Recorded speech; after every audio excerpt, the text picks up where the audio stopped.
형님들, 오늘 주식창 켜보고 진짜 심장 내려앉으신 분들 많으실 거예요. 삼성전자가 오늘 하루에 10% 넘게 빠졌거든요. 종가가 29만 5,500원, 전 거래일 대비 10.18% 하락으로 마감했어요. 30만 전자가 완전히 무너지고 29만 전자로 장을 마친 거예요. SK하이닉스도 200만 닉스가 깨졌고요. 그리고 오늘 오전 9시 3분 코스피 전체에 서킷 브레이커가 발동됐어요. 서킷 브레이커가 뭐냐면요, 주가가 너무 급하게 빠지면 20분 동안 모든 거래를 강제로 멈추는 비상장치예요. 시장에 잠깐 멈추고 진정해라 하는 거거든요. 코스피가 전일 대비 8% 이상 빠진 상태가 1분 넘게 이어지면 발동되는데 오늘 그게 터진 거예요. 코스닥도 같이 서킷 브레이커가 걸렸고요. 결국 코스피는 676포인트, 8.29% 폭락한 7,484로 마감했어요. 올해 들어 두 번째로 큰 낙폭이에요. 참고로 1위가 지난 3월 4일 미국과 이란 전쟁 때 698포인트였거든요. 전쟁 때 빼고는 올해 제일 큰 폭락인 거예요. 근데 형님들, 진짜 소름 돋는 게 뭐냐면요, 불과 일주일 전이에요. 6월 1일에 삼성전자 시가총액이 2천조를 돌파했어요. 비트코인을 제치고 글로벌 자산순위 13위까지 올라갔고요. 코스피는 장중 8,874까지 찍으면서 사상 최고치였어요. 9,000피가 코앞이라고 다들 들떠 있었거든요. 근데 일주일 만에 이 사달이 난 거예요. 8,800에서 7,400대로 말 그대로 1,000포인트 넘게 증발한 거죠. 그래서 오늘 제가 풀어드릴 핵심 질문은 딱 하나예요. 도대체 왜 일주일 만에 이렇게 무너졌나? 그리고 이게 진짜 위기의 시작인가?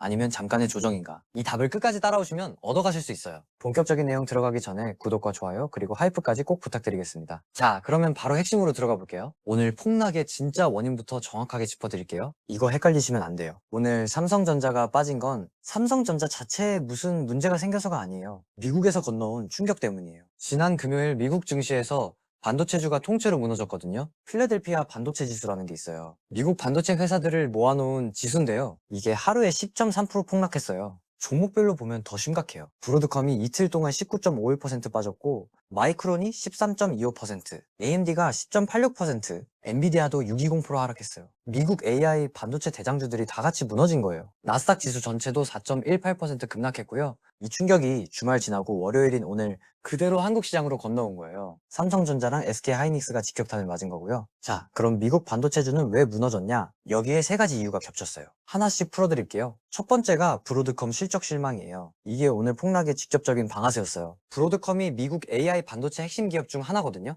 지난 금요일에 실적을 발표했는데 특히 AI 반도체 사업 매출 전망이 시장 기대를 밑돌았어요. 그동안 AI 반도체주가 너무 가파르게 올랐잖아요. 기대치가 하늘 끝까지 올라가 있었거든요. 근데 그 기대를 못 채우니까 실망 매물이 한꺼번에 쏟아진 거예요. 브로드컴 하나가 무너지니까 AI 반도체 전체에 대한 의심이 번진 거고요. 두 번째가 연준 금리 인상 우려예요. 이게 진짜 중요해요. 지난 금요일에 미국 고용 지표가 발표됐어요. 5월 비농업 일자리가 17만 2천 명 늘었거든요. 근데 시장이 예상했던 건 8만 명이었어요. 예상의 2배가 넘게 나온 거예요. 고용이 좋은데 왜 주가가 빠지지 싶으시죠? 이게 주식시장의 묘한 부분이에요. 고용이 너무 강하면 미국 중앙은행인 연준이 금리를 올릴 수 있거든요. 경기가 과열되는 걸 막으려고요. 금리가 오르면 어떻게 되냐? AI 반도체처럼 미래 기대감으로 비싸게 거래되던 주식들이 가장 먼저 타격을 받아요. 그래서 금리 인상 우려가 커지자마자 반도체주에서 대규모 투매가 터진 거예요. 세 번째가 엔비디아 메모리 축소 루머예요. 이게 삼성전자랑 SK하이닉스한테 가장 직접적인 타격이었어요. 시장에 이런 소문이 돌았거든요. 엔비디아가 차세대 플랫폼인 루빈에서 서컴이라는 메모리 구성을 줄일 수 있다는 거예요.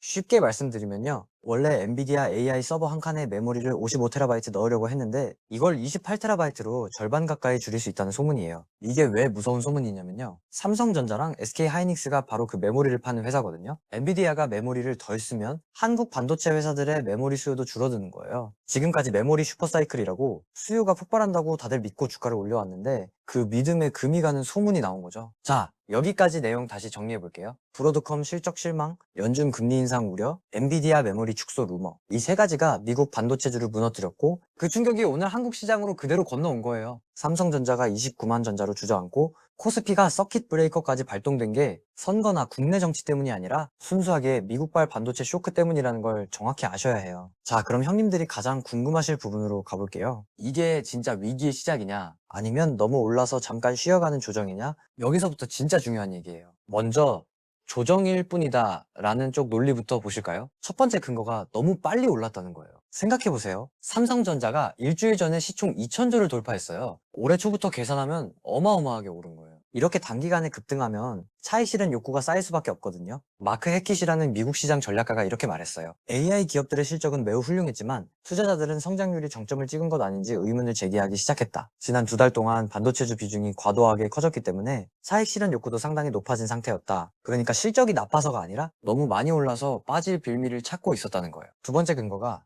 실적 자체는 여전히 좋다는 거예요. 브로드컴 실적에 기대엔 못 미쳤지만 AI 반도체 수요 자체가 꺾인 건 아니거든요. 데이터 센터 투자도 계속되고 있고요. 그래서 일시적 조정이라는 시각이 있는 거예요. 근데 형님들 반대쪽 논리도 분명히 있어요. 위기의 시작일 수 있다는 쪽이에요. 내 소중한 돈이 걸린 문제니까 정확하게 짚어드릴게요. 첫 번째 위험 신호가 메모리 수요 의심이에요. 엔비디아 메모리 축소 루머가 진짜라면 이건 단순한 조정이 아니에요. 지금까지 삼성전자랑 SK 하이닉스 주가를 끌어올린 게 AI 때문에 메모리가 불티나게 팔린다는 믿음이었거든요. 근데 그 핵심 고객인 엔비디아가 메모리를 덜 쓴다면 슈퍼사이클 자체에 대한 의심이 커지는 거예요. 이게 루머로 끝날지 사실로 확인될지가 진짜 중요해요. 두 번째 위험 신호가 금리 환경이에요. 미국 고용이 강하게 나오면서 연준이 금리를 올릴 가능성이 커졌어요. 금리가 오르는 환경에서는 기대감으로 비싸게 거래되던 주식들이 계속 압박받거든요. 이게 일회성이 아니라 당분간 시장을 누르는 요인이 될 수 있어요. 세 번째 위험 신호가 외국인 매도예요. 외국인이 이미 20일 연속 한국 주식을 팔고 있었어요. 작년에 52%가 넘었던 삼성전자 외국인 지분율이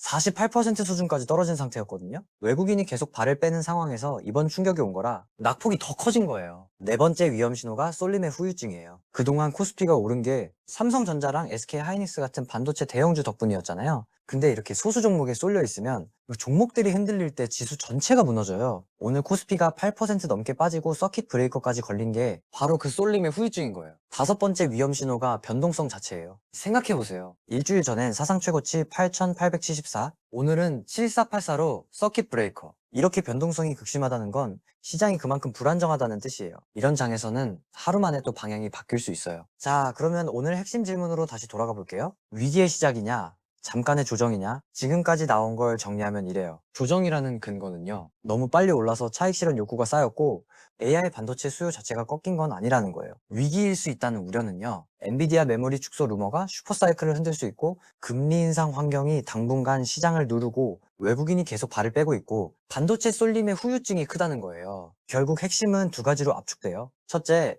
엔비디아 메모리 축소 루머가 사실로 확인되느냐? 이게 사실이면 메모리 슈퍼사이클에 대한 믿음이 흔들리는 거예요. 둘째, 미국 금리가 진짜로 오르느냐? 이번 주에 발표될 미국 물가지표랑 국제금리 움직임이 다음 방향을 결정할 거예요. 내 소중한 돈을 어디에 놓을지는 형님들이 결정하셔야 해요. 다만 오늘 형님들이 꼭 알고 가셔야 할 건 이거예요. 오늘 폭락은 삼성전자가 못해서가 아니에요. 미국 반도체주 폭락이 건너온 거고 거기에 금리 우려랑 메모리 루머가 겹친 거예요. 그러니까 지금 봐야 할 건 삼성전자 차트가 아니라 미국 반도체주가 어떻게 움직이는지 그리고 메모리 축소 루머가 사실인지 아닌지예요. 이 두 가지가 확인되기 전까지는 변동성이 큰 장이 이어질 가능성이 높아요. 29만 전자까지 빠진 지금 급하게 추격 매수하거나 반대로 공포에 휩쓸려 던지기보다는 이번 주 미국 물가지표랑 엔비디아 관련 뉴스를 차분히 지켜보시는 게 중요해요. 일주일 전에 시총 2,000조 사상 최고치를 찍었던 시장이 오늘 서킷 브레이커를 맞고 29만 전자로 주저앉은 이유, 그게 일시적 조정인지 진짜 위기인지는 미국발 변수들이 정리되는 그 순간에 드러날 거예요. 이걸 알고 보시는 것과 모르고 보시는 건 완전히 다릅니다. 오늘 얘기가 투자하시는데 조금이라도 도움이 됐으면 좋겠어요. 다음에 또 유용한 얘기 가져올게요. 안녕.